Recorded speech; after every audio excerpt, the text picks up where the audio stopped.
इस बार चैत्र नवरात्रि गुरुवार यानी कि 19 मार्च से शुरू होगी और इसका समापन 27 मार्च 2026 को होने वाला है। ज्योतिष शास्त्र के अनुसार इस साल की चैत्र नवरात्रि विशेष रूप से 4 राशियों के लिए बेहद ही शुभ परिणाम लेकर आएगी। आइए इसे विस्तार से बताते हैं कि कौन सी हैं वो 4 राशियाँ जिनकी किस्मत इस बार बदलने वाली है इस नवरात्रि से। नमस्कार, आपके साथ मैं पल्लवी रविंद्र सिंह। देखिए, चैत्र नवरात्रि चैत्र मास के शुक्ल पक्ष की प्रतिपदा तिथि को शुरू होती है और नौमी तिथि को समाप्त होती है। इसी नौमी तिथि को रामनवमी मनाई जाती है, जिसे विशेष रूप से भगवान श्री राम के जन्मोत्सव के रूप में माना जाता है। इसलिए चैत्र नवरात्रि न केवल देवी दुर्गा की पूजा के लिए बल्कि भगवान राम के स्मरण के लिए भी बेहद खास रहती है। ज्योतिष शास्त्र के अनुसार इस साल की चैत्र नवरात्रि विशेष रूप से 4 राशियां ऐसी हैं जिनके लिए बेहद ही शुभ रहने वाली है, परिणाम लेकर आएगी। अब देखिए, ऐसा माना जाता है कि इस दौरान उन राशियों के जातकों के जीवन में सफलता, समृद्धि और नए अवसरों की संभावनाएं ज़्यादा बढ़ जाती हैं।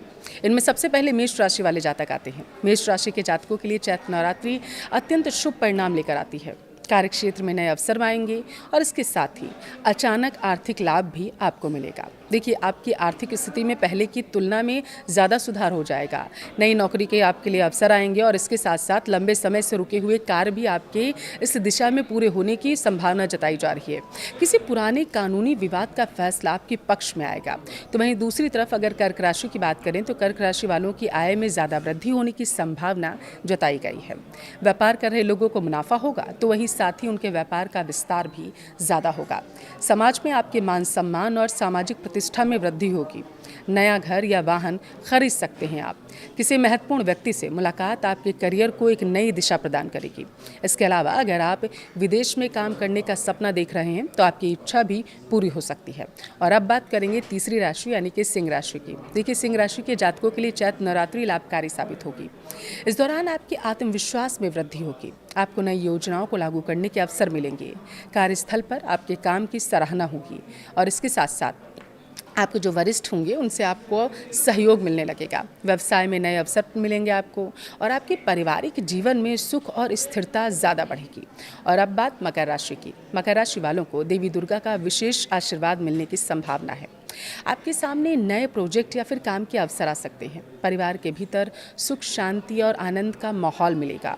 विभिन्न स्रोतों से आर्थिक लाभ मिलने की संभावना है। इसके अलावा आपको पैतृक संपत्ति भी प्राप्त हो सकती है।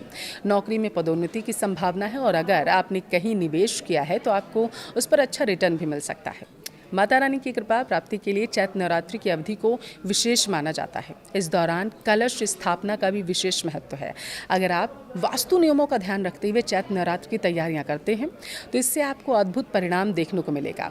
आज हम आपको कुछ ऐसे ही वास्तु उपाय बताएंगे जिनसे आप नवरात्र के दौरान लाभ ले सकते हैं। तो इस तरह कैसे किया जाता है नवरात्र में वास्तु का उपाय, आइए आपको बताते हैं। देखिए, नवरात्र के दौरान घर की साज सज्जा विशेष ध्यान देना चाहिए इस पर।